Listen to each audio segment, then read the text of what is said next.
Hello வணக்கம் அனைவருக்கும். RRB PO 15 days 15 நாள் என்ன பண்ண போகிறோம், எப்படி பண்ண போகிறோம், எதை பண்ணக்கூடாது, அதுவும் ஸ்பெசிஃபிக்காக இங்கிலீஷுக்கு என்ன பண்ணணும் பண்ணக்கூடாதுங்கிறத வீடியோ தான் இது. ஸ்ட்ராட்டஜி ரொம்ப முக்கியங்க. ஸ்ட்ராட்டஜி முக்கியம் இல்லைன்னு நினைக்காதீங்க. ஸ்ட்ராட்டஜி எப்போவுமே முக்கியம். கரெக்டாக பிளான் பண்ணி தெளிவாக பண்ணணும். என்கிட்ட கேட்டிங்க அப்படின்னா நீங்கள் 15 டேஸ் ரிவிஷன் மட்டும் தான் பண்ணணும் எந்த சப்ஜெக்ட்னாலும். கரண்ட் அஃபேர்ஸ் படிச்சிங்கன்னா இருக்கட்டும், படிக்கலைன்னா விட்டுருங்க.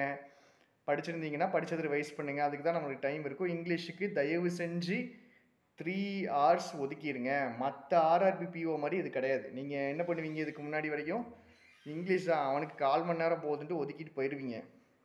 இப்போ அப்படி பண்ண முடியாது. ஸோ இங்கிலீஷ் உங்களுக்கு டிசைடிங் ஃபேக்டராக இருக்கலாம். எல்லா பிஓ எக்ஸாமுக்கும் ரெண்டு சப்ஜெக்ட் தான் main, English and current affairs. So இங்கே தான் உங்களுக்கு ஸ்கோரிங் பார்ட்டு, டிஃப்ரென்ஸ் ஏற்படுத்துகிற பார்ட்டு, அதை நல்லா மண்டேல ஏற்றிக்கிடுங்க. சரியா? 15 டேஸில் இங்கிலீஷில் ஏதாவது பண்ணலாமான்னா கண்டிப்பாக பண்ணலாம். நான் சொல்கிறத கொஞ்சம் நல்லா காதில் கேட்டுக்கிடுங்க. சரியா? டே 1 to டே 14 நம்ம தனியாக பிரிக்க போகிறோம். நம்ம ஆஃப்லைன் கிளாஸஸ் அப்படி தான் போகுது. சரியா? ஃபஸ்ட் டேலேருந்து அப்படி தான் போகுது. டியூஸ்டே மிலாடி நபி மேரத்தான் இருக்கு. சரியா? ஸோ மேரத்தானுக்கு நீங்கள் என்ன டாபிக் கொண்டு வரணும் அப்படிங்கிறத எனக்கு சொல்லுங்கள்.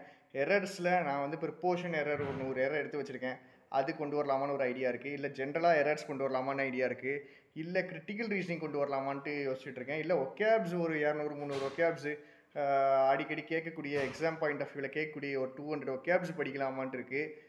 ஸோ என்ன பண்ணலாம் அப்படிங்கிறது நீங்கள் கண்டிப்பாக கீழே கமெண்ட் பண்ணுங்கள். நம்ம ராயல் பாஸ் வேணும் அப்படின்னா நீங்கள் யூஸ் பண்ணிக்கிடலாம், பர்ச்சேஸ் பண்ணி வாங்கிக்கிடலாம்.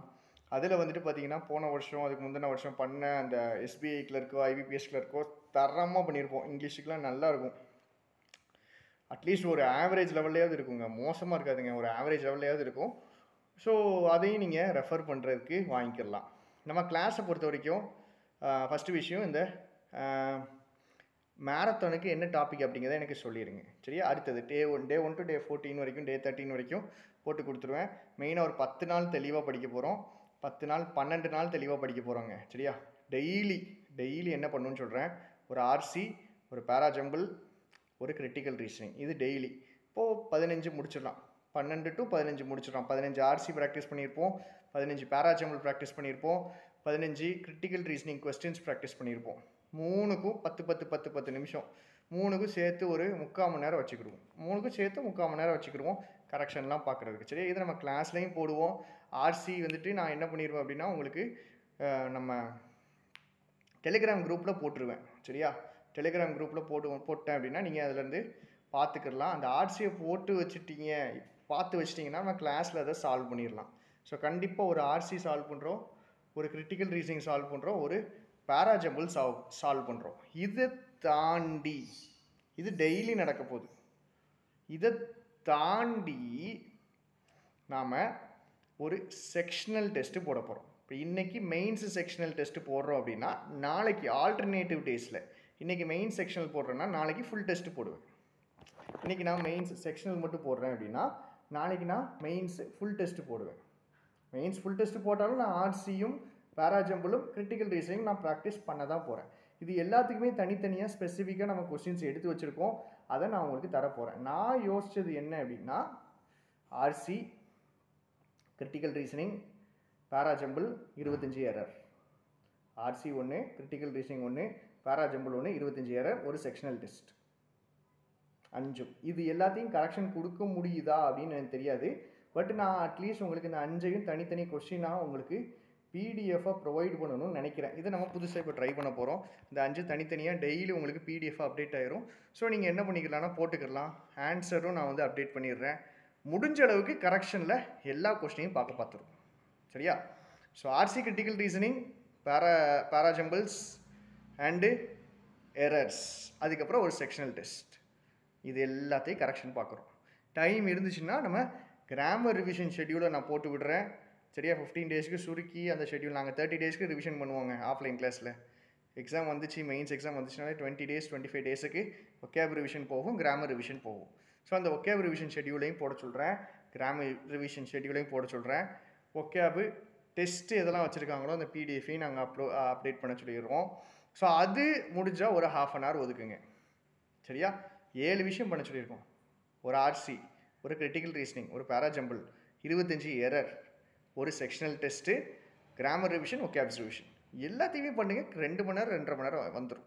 இதை இன்றைக்கி பண்ணுறீங்கன்னா நாளைக்கு என்ன தெரியுமா பண்ணணும்? ஒரு ஆர்சி, ஒரு கிரிட்டிக்கல் ரீசனிங், ஒரு பேராஜம்பிள், ஒரு ஆர்ஆர்பி பிஓ லெவலில் ஒரு ஃபுல் டெஸ்ட். இது 4 போதும். ஆர்ஆர்பி பிஓ லெவலில் ஒரு ஃபுல் டெஸ்ட். ஸோ இப்படி ஆல்டர்னேட் டேஸில் போக போகிறோம். செக்ஷனல் டெஸ்ட்டும் போட்டு பார்க்க போகிறோம், ஃபுல் டெஸ்ட்டும் போட்டு பார்க்க போகிறோம். செக்ஷனல் மட்டும் போட்டாலும் உங்களுக்கு டிஃப்ரென்ஸ் இருக்கும், ஃபுல் டெஸ்ட் மட்டும் போட்டாலும் உங்களுக்கு கரெக்ஷன் பார்க்க டைம் இருக்காது. ஸோ ப்ராப்பராக டெஸ்ட்டு போட்டு ப்ராப்பராக கரெக்ஷன் பார்க்க போகிறோம்.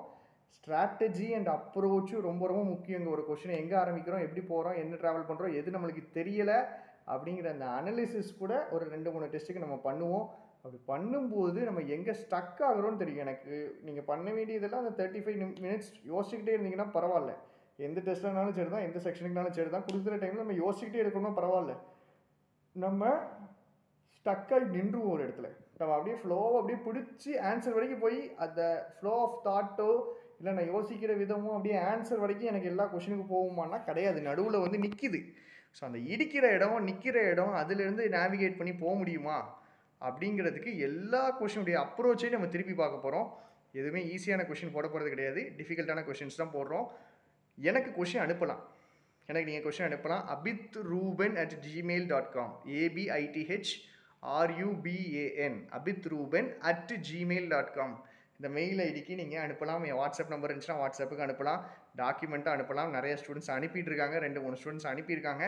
நாளைக்கு காலையில் கூட நம்ம லைவில் ஸ்டூடெண்ட் அனுப்புன கொஷினை தான் நம்ம பார்க்க போகிறோம். சரியா? ஸ்டூடெண்ட்ஸ் அனுப்புகிற கொஷினை தான் நம்ம பார்க்க போகிறோம். இதையும் தாண்டி சரி இந்த வெப்சைட்டில் இந்த இதில் கொஷின் இது நல்லா இருக்குது சார் அப்படின்னு உங்களுக்கு அனுப்ப முடியலனா கூட என்கிட்ட இன்ஃபார்ம் ஆகுது பண்ணுங்கள். நான் அந்த கொஷினை எடுக்க முடியுதா, அதை எப்படியாவது அதே மாதிரி கொஷினாவது எடுக்க முடியுதா, இல்லை அந்த கொஷினை வேறு எதாவது பண்ண முடியுமா அப்படின்னு நான் பார்க்குறேன். எந்த வெப்சைட்னாலும் சரி, எதுனாலும் சரி, இது ஸ்டாண்டர்டாக இருக்குது அப்படின்னு நீங்கள் சொன்னீங்க அப்படின்னா கண்டிப்பாக நம்ம ஃபாலோ பண்ணுவோம். நம்ம இப்போ ஃபாலோ பண்ணுறது ஸ்டாண்டர்டான கொஸ்டின்ஸ் தாங்க. சரியா? நீங்கள் இந்தியாவில் இவங்க தாங்க சூப்பரான கிளாஸ் எடுப்பாங்க அப்படின்னு நீங்கள் ஒரு 4-5 பேரை வச்சுருப்பீங்கல்ல, அவங்க கொஷின்ஸ் தான் எடுக்கிறோம். எல்லாரும் கஷ்டமாக நினைக்கிற வெப்சைட்டில் தான் கொஷின்ஸும் எடுக்கிறோம். இதையும் தாண்டி எனக்கு கஷ்டமாகணும்னா ஜிமேட் லெவல்லே புக்கு 2-3 புக்கு நம்ம வச்சுருக்கோம். அதிலேருந்து கொஷின் பார்த்துருக்கோம். ரீசெண்டாக பார்த்த சென்டென்ஸ் இம்ப்ரூவ்மெண்ட்லாம் வந்துட்டு ரணகலமாக இருந்திருக்கும். அதெல்லாம் ஜிமேட் லெவல். ஸோ இந்த லெவலும் எனக்கு 10வது இதுக்கு மேலே லெவல்னாலும் நான் தயார், நான் சொல்லிக் கொடுக்க ரெடி. பட் 15 டேஸ் புதுசாக நம்ம எதுவுமே படிக்க போகிறது கிடையாது. படித்ததை ரிவைஸ் பண்ண போகிறோம். கரெக்டாக போயிட்டு எக்ஸிக்யூட் பண்ணுறதுக்கு பழக்க போகிறோம். மசில் மெமரினா என்னது? நான் சொல்லி என் மைண்டு யோசிக்கிறதே கிடையாது, தானாக ஸ்பான்டேனியஸாக என் மைண்டை யோசிக்க வைக்கிறது. அது எப்படி? திருப்பி ஒரு விஷயத்தை பண்ணிக்கிட்டே இருந்தீங்கன்னா ஆட்டோமேட்டிக்காக உங்கள் மைண்டு அதுக்கு அடுத்த நாள் அதை அப்படியே யோசிக்காமல் அந்த ஃப்ளோவில் பண்ண வந்துடும். சரியா? ஸோ ரிப்பீட்டடாக பண்ண போகிறோம். எல்லா கொஷினுக்கும் அப்ரோச்சு தெளிவாக பார்க்க போகிறோம். ப்ராக்டிஸ் பண்ணுறது எதுக்கு அப்படின்னா நம்ம அப்ரோச்சை சாலிட் ஆக்குறதுக்கு அதை நம்ம பண்ண போகிறோம். வேறு எந்த குவெரிஸ் இருந்தாலும் நீங்கள் கீழே கமெண்ட் பண்ணலாம். நாளைக்கு காலையில் லைவ் இருக்குது, காலையில் வந்துருங்க. 7 மணிக்கு லைவ் இருக்குது. டெய்லி லைவ் இருக்கும் இனிமேல். சரியா? 26-27 வரைக்கும் டெய்லி லைவ் இருக்கும். மறக்காமல் லைவுக்கு வந்து விடுங்கள். செவ்வாய்க்கிழமை மேரத்தான் இருக்குது, மேரத்தானுக்கு டாப்பிக்கையும் மென்ஷன் பண்ணி விடுங்கள். Tata, bye bye, C.